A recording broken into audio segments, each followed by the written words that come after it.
А сега веќе време за нашата прва денешна гостинка. Домаќинка ќе биде Сузе. Нашата гостинка е Ивет. Добро утро до двете, добро ни дојдовте, но на масата гледам и уште многу други гостинки, а нивното име е Керолайн, така му доаѓа. Заштитно име, заштитен бренд на овие специфични, оригинални кукли кои што со своите две раце ги изработува Ивет. Браво!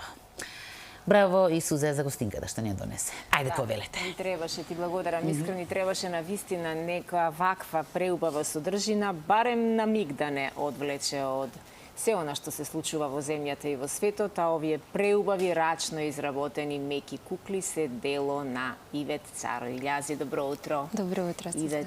Добро утро. Драго ми е што за прв пат си во Алфа телевизија. Јас и сосема случајно те открив, но видов дека на твојот профил има толку многу радост, толку многу љубов, толку многу креација и едноставно не можев да не посакам да те имаме за гостинка во нашата утринска програма.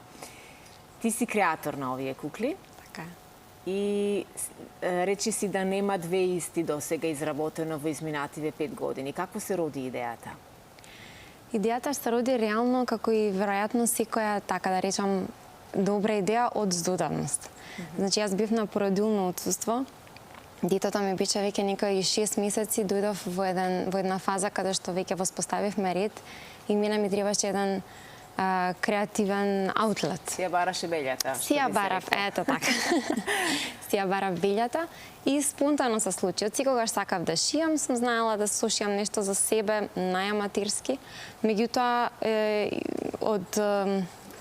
како девојче многу сакав кукли. Кој те научи да шиеш? Мајка ми. Браво за мајка ти, едно најголемо браво и поклон до земја, која на вистина еве ти дала алатка, ти дала прилика да се видиш себе си во една многу поголема верзија. Браво. Така е. Навистина сум многу благодарна и ми е голема поддршка во животот. Едноставно така некако спонтано почна. Секогаш сакав кукли. Имав многу порцелански кукли како дете, меѓутоа никогаш не си играв со нив. Кога ќе си играв, знаев, со братчетка ми обично играв, ми знаев да ги скршам. Нели, они има порцелански рачиња, ноџиња, ќе се скрша и тоа беше толку многу трагично. Да. И сега овие меки кукли се апсолутно никако подложни на кршење, значи можат да се играат до бескрај и се надевам дека и ќе се пренесуваат од генерации на генерации. Таа ми е идејата. Која е првата кукла која ја изработи и во која се виде себе си како предприемач, како некој кој што ќе развие еден свој бизнис? Веруваше ли во идејата дека ова може да стане и еден начин на живот и начин на изразување? Верував многу. Мислам дека ако човек не верува во себе, дека не ни може да успее. Да веруваат, ако сам не верува во тоа што го прави. Верував. Првите кукли морам да признам, значи оние кои што почнав да ги правам, кога почнав да гледам најразлични туторијали, обуки и така натаму, на ништо не лича. Значи, знаја да имаат многу дебели нозе, многу дебели раце, косите, се да излезува во косата да ја утнам. Меѓутоа, после со текот на времето си влегов во шема и апсолутно првите кукли кои ги направив, првата беше за една многу драга пријателка, за незината керкичка. Незиното име е Дуња и така се вика и кукличката и ми беше една од, и се уште ми е една од омилените. Да.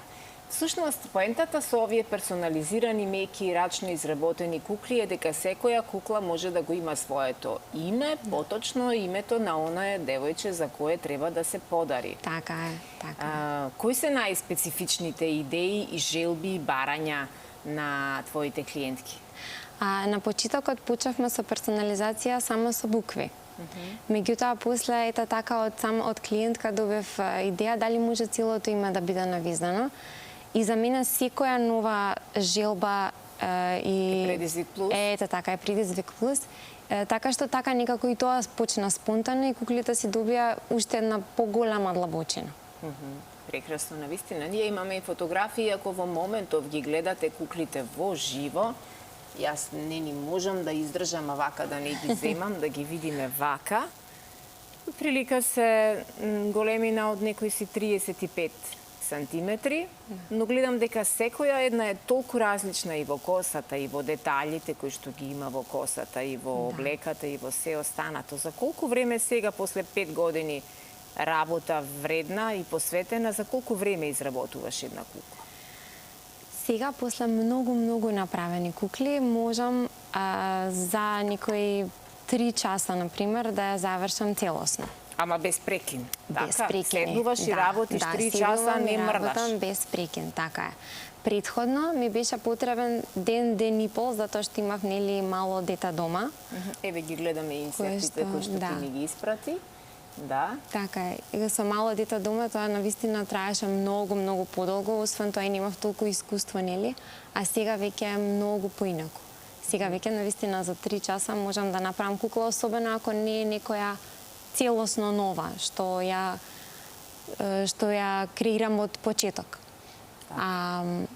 Кога правам некоја скроз нова кукла, нов модел на кукла, тогаш веќе знам и со денови да ја дотерувам, да менувам, додека не го добивам финалниот производ така како што ја сакам.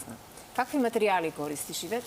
Па притежно, значи основата е направена од памучен материјал, полнењето исто така памучно, за косата користам волница, а останатиот дел е тул, мек, потврд.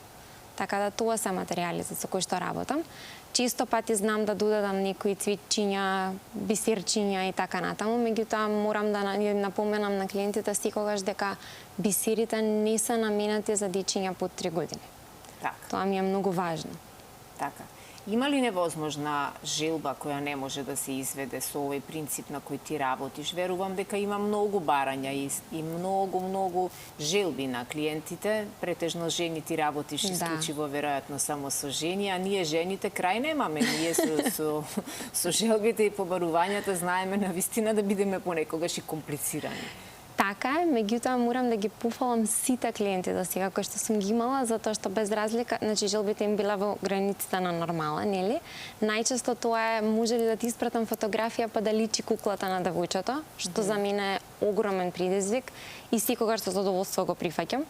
Така што не сум имала, например, да кажам некој предизвик што барање кое што сум го одбила, затоа што и за мене е многу побо си ги туркам границите на тоа што можам да го направам и секогаш со задоволство ги прифаќам.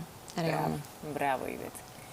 Додека се договаравме за твоето гостување, ти се израдува обично гостите кога ќе им кажеме колку рано ни е првиот термин за гостување и за разговор, некако им паѓа шокантно, а ти многу се израдува дека е терминот рано, пред да фатат гужвите, пред да фати топлото и кажа дека си ранобудник.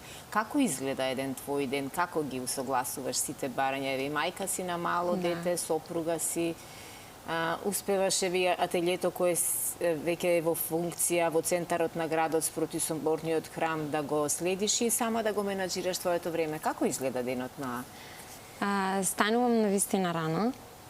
Сакам да кажам дека станувам со сонцето и тоа ми е еден од најубавите делови во денот, бидејќи градот е тивок, се е тивка, си ја сакам тишината затоа што се е многу бучно и брзо овие денови. Знаеш ли да работиш дома додека другите спијат? Нешто од ова што го работиш, многу често. Особено, например, ако се спремам за некој базар, тоа знам да го направам да го правам секогаш, или кога ќе легнат сите, или кога ќе станам многу рано, па тогаш да го правам.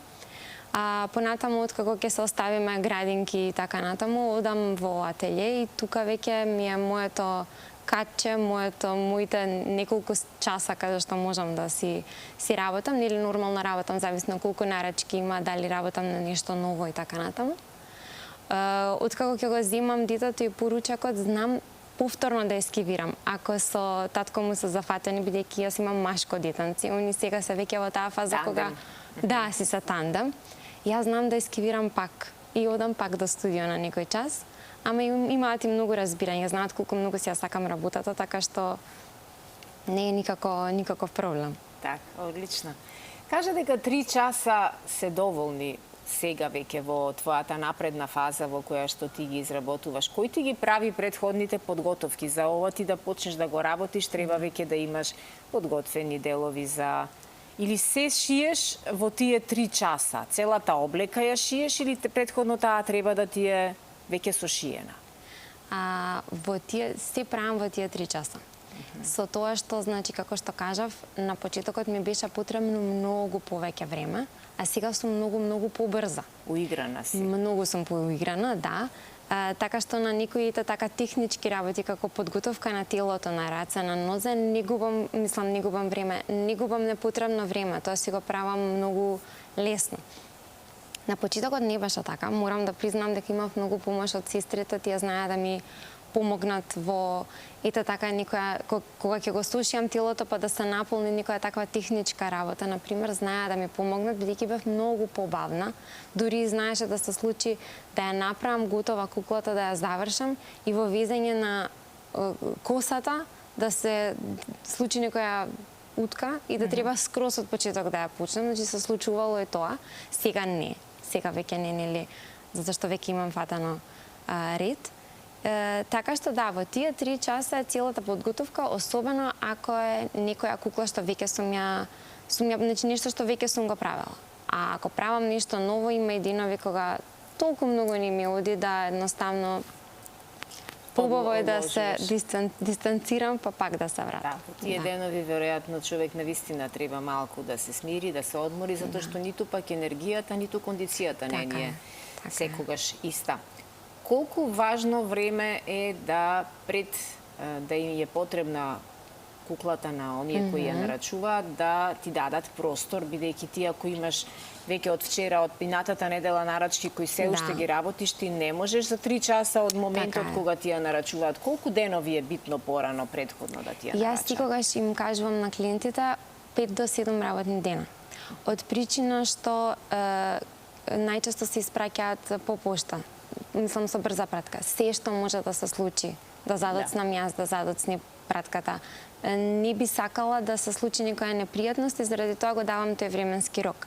Инаку се трудам да сум многу добро организирана кога точно треба да има одличен тек на работите, ама нели никогаш е надвор од наши можности. Така што да, 5 до 7 дена би било идеално, освен ако немам куклата што им се допаѓа не е веќе готова. Како, например, еве сирените ми се најновата креација и тие се сега во моментот достапни и кој да ги нарача, во моментот можам да ги испратам. Така што нели за 2-3 дена би стигнале. Пак го давам оној момент на 2-3 дена, затоа што со пратки се што може да се случи. Сирените изгледаат магично, навистина, особено вака кога ги гледаш од сите страни. Ти благодарам. Колку прекрасно изгледаат и кога ги гледаме од напред и од предната и од задната страна се навистина прекрасни и магични. Ти си млада, ти си многу млада и сега си брза, сега си имаш кондиција, имаш очи, што ние да речеме во второто полувреме од животот на се ни е потребно и очила, ни е потребно и одмор и пауза и така натаму и малку да си покукаме додека работиме. Ти претпоставувам ги немаш се уште тие ситуации, но размислуваш ли додека си се уште толку млада колку што си, да обучиш некој кој што ќе биде покрај тебе, па ќе ти даде простор малку и да прошеташ и да одмориш и да ја оставиш твојата работа. Имаш ли доверба да ја оставиш твојата работа и твоите нарачки на некој друг? Да бидам искрена, се уште не. Значи, многу си го чувствувам Керолайн лично и блиско, за било кому да го оставам. Знам, например, никогаш, особено по базарите, кога сум, да викнам некоја другарка да ми помогне, нели, да се тргнам малку од штант или ако има некоја нарачка, плюс додам до ателје да ја изработам. Меѓутоа, например, никому се уште не се осеќам доволно спремна да го оставам ова. Имам внука која што е мала, меѓутоа ја гледам дека е премногу креативна и покажува големи афинитети за вакви работи, така што дај Боже да обстане до толку, па да биде асистентка. Дај Боже, одлично, посакувам вистина да биде така. Благодарам. Не те прашав на самиот почеток од каде Керолайн, од каде името на куклата и брендот? Моето презиме е Царо, моминското презиме. Така што сакав никако да биде суптилно вметнато во самото име, а Керолайн е име кое што многу ми се допаѓало од секогаш. Така што така некако спонтано си дојде, а за мене има значење. Да. Најважно е ти да го знаеш значењето. Царо е твоето моминско презиме, а додека Керолайн можете да си ја најдете на Инстаграм со буквата Ц. Царолине. Така. Царолине. Handmade.mk. Handmade.mk е профилот на кој што и вие можете да ја пронајдете Ивет, да искомуницирате, таа веднаш враќа на пораки. Доста убаво соработува и верувам дека секогаш ќе ја имате можноста да направите подарок персонализиран за некој кој што навистина ги почитува и ги вреднува рачно изработените подароци, а радосна вест е тоа што па во последно време секој сака да купи и да нарача нешто што го нема во илјадници примероци, Така е. во земјава. Како летниот период активно многу претпоставувам ти е период со кој што нема да престанеш да паузираш? Реално најмногу работа има околу новогодишните празници, бидејќи јас имав и сега во моментов ги немам тука, меѓутоа тоа сте лампиончиња кои што внатре има мали кукли и украси за неелка, тие исто така многу добро поминуваат за време на новогодишните празници, но и во текот на годината постојано нели за родиндени, за крштевки, за најразлични прилики луѓето ја ги нарачуваат. Баш сега скоро имав нарачка за едно девојче му правеа крштавка, па дури во Австралија отида куклата, што многу ме израдува. Да, поставувам дека оваа стандардна големина ти е веќе востановена, веќе ја знаеш и временски и се како е целиот процес. Нешто нестандардно си изработила, имала некоја нарачка на кукла, да речеме, во нестандардни димензии? Имав 65 сантиметри беше куклата, значи скоро дупло поголема од овие што ги работам. И тоа ми одзема малку повеќе време, бидејќи самото кроење е доста комплициран процес, нели да ја најдам складноста и така натаму, да го направам шаблонот, а понатаму веќе шиењето си е нели техника и тоа е тоа. И шиењето, и кроењето, и везењето, и идејата, и се е тоа. Се, така е. Значи, јас навистина не знам што да кажам, освен да ти кажам едно големо браво за целата ова креација и можноста да ги разубавиш животите на многу деца, на многу девојчиња и на многу мајки и тетки. Верувам дека баби, сите кои што нарачуваат се многу среќни заради тоа што имаат вакви персонализирани кукли. Ти посакувам многу среќа. Благодарам. И со некоја нова идеја те очекуваме повторно во нашето студио да ни го разубавиш еве вака и да им ги разубавиш телевизорите на сите наши гледачи кои што знам дека уживаа во овој разговор. Искра, уживаше и ти, нели? Уживам и во она што го видов и во разговорот. И јас сакам да кажам браво, мајде да не се повторувам, секоја чест, други зборови ќе употребам. И да се множат кукличките. Ето така, некако најсоодветно.